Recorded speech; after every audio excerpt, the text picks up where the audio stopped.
All right, we are back, and we are being joined now by Mr. Tom Osborne, no longer of the PC Party, but sitting now as an independent. Thank you very much for taking the time, sir, to join us. Hi, Pete. How are you? I am wonderful. How are you doing this evening? I'm doing very well, thank you. This obviously wasn't an easy decision. It's something that was coming for some time. Why don't you give us the breakdown or the timeline that led to your announcement today? Well, it's something that I've thought about for quite some time, and the reason I hadn't made the move earlier was because I'm 40 years involved with the PC Party. I've been campaigning for the PC Party since I'm 7 years old. My family has all PC Party. So it was a very difficult decision, and one that certainly wasn't made lightly. Mm-hmm. Your family, as you say, has been very much tied to the Progressive Conservative Party for decades. They supported you fully in this decision? They did. My family came out in full force today for my announcement. I've got a great deal of respect for my mother, who served in the House of Assembly with me, and her brother, my uncle, who served in the House with me, and my father, who's also served in political life. And they came out to support me in my announcement today. It was a discussion that I had with them on a couple of occasions over the past number of months, and like I said, I mean, it was a decision that wasn't made lightly. When you put so much time and effort into serving a party, to walk away from that party is a difficult decision. And clearly there was not a small amount of emotion involved when you were making your announcement there today.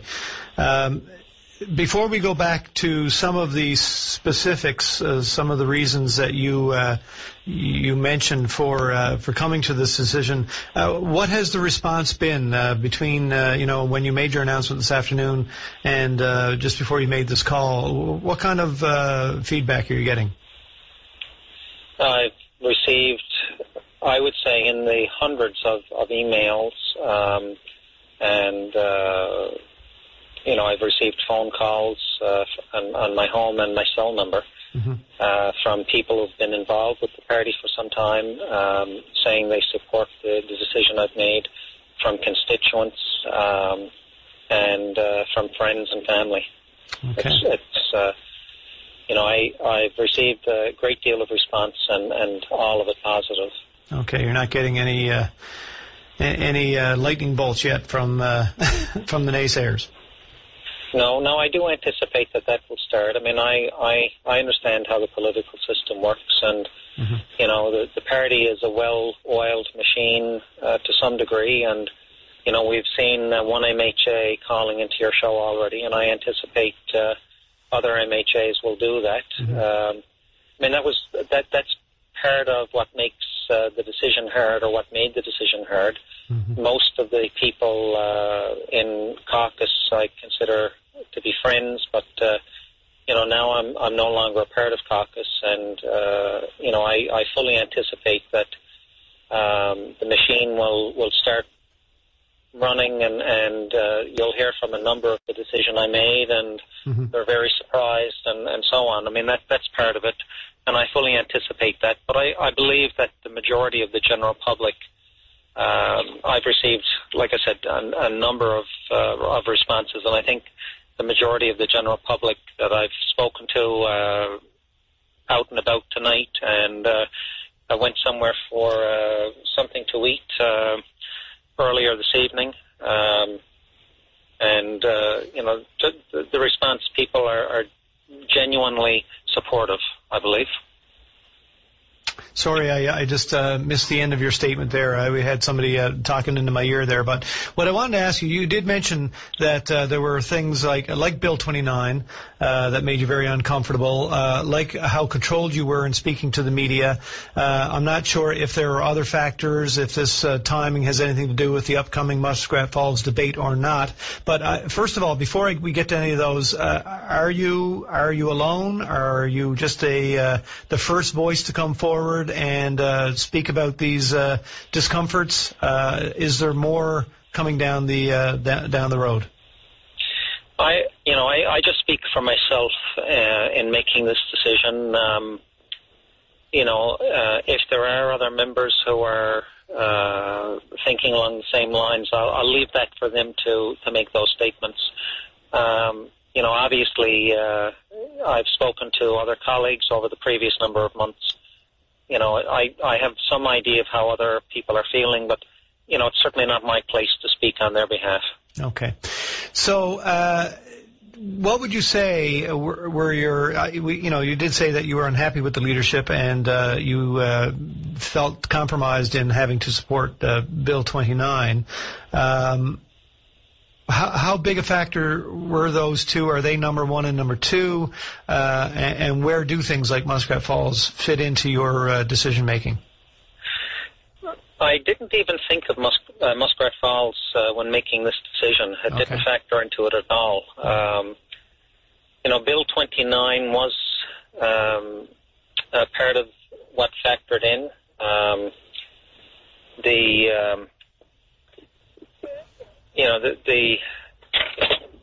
You had a caller earlier, another MHA, who had indicated that I voted for it, so he's really surprised. I shared my concern about Bill 29 with a number of people, and I've always been raised that if you have something nice to say it. If you don't, then talk about something different. But that individual, I shared with that individual my concerns with Bill 29. He sits directly in front of me. I don't want to get into bantering back and forth with former colleagues in the party that I served in. But I can say that there were a number of individuals in our caucus that I shared my concerns with on Bill 29. There were a number of members in caucus who I shared my concerns with about leadership. And again, the caller that called you earlier shared the same concerns with me about leadership. It's really quite unfair to try and be getting into a ping-pong match back and forth about who said what and when they said it. I've made my decisions. I'd really rather not talk about how other caucus members feel, other than to say that, they can speak for themselves. It was a very difficult decision, Pete, because I've been involved in the party so long and so dedicated to the party. And, I can say that I made my feelings known. For anybody out there who, feels that it was because I didn't serve in cabinet. I served an entire term without serving in cabinet. This is a new term, and my feelings on the leadership are different in this term. You have to give individuals the benefit of the doubt. I ran under the party because I've been a Tory all my life.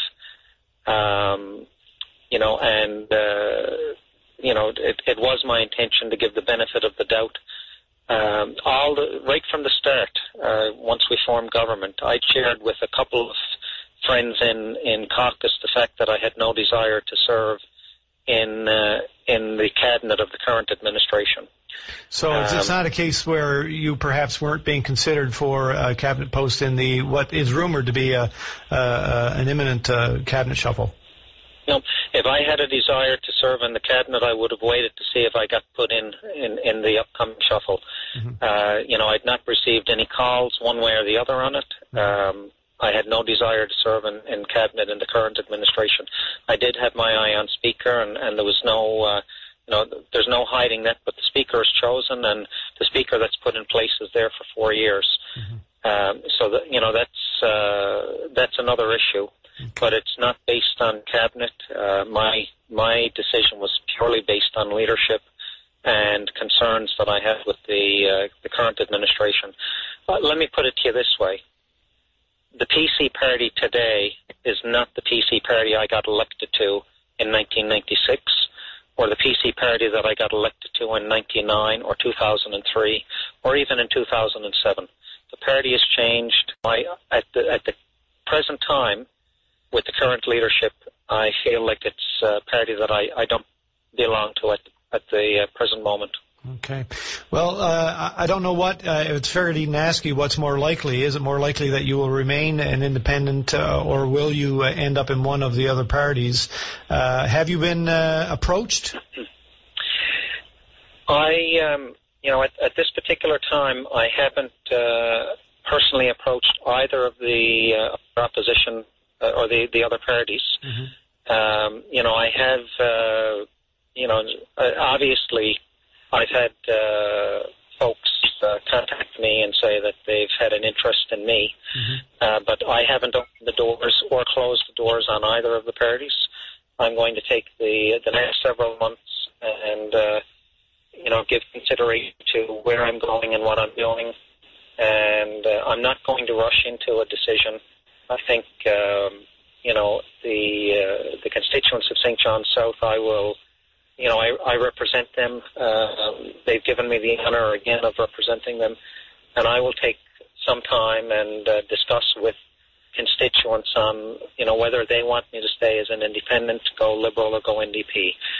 I can say that traveling about my district over the previous year, especially during the October election of 2011, I've been told by many, many, many constituents that they would rather see me with another party. I see. Interesting. Well, Mr. Osborne, we really appreciate your time tonight. I know it's quite an adjustment for you, and it's going to take some time for you to I guess, feel comfortable outside the party. You've been there so long. But really appreciate your getting in touch with us, and we look forward to speaking with you again. And now I guess you can say pretty much whatever you want. Well, I certainly appreciate that, and I'll try and take the time more often, to make contact with you and to get more involved. I can say that over the previous 12 months, you have to enjoy where you're going to work, mm-hmm. To be fully engaged and fully involved, and for me to properly represent the people that elected me to do so. I want to be able to go to work, and I took a lot of time to reflect, Pete, on where I am. And, politics is in my blood. It's who I am. I thrive on politics. Over the previous year, I haven't gotten up with the same energy and enthusiasm to go to the office, and that's affected how I've performed my role. And on great reflection, coming to peace with the decision I had to make, it had nothing to do with politics or the desire to remain in politics.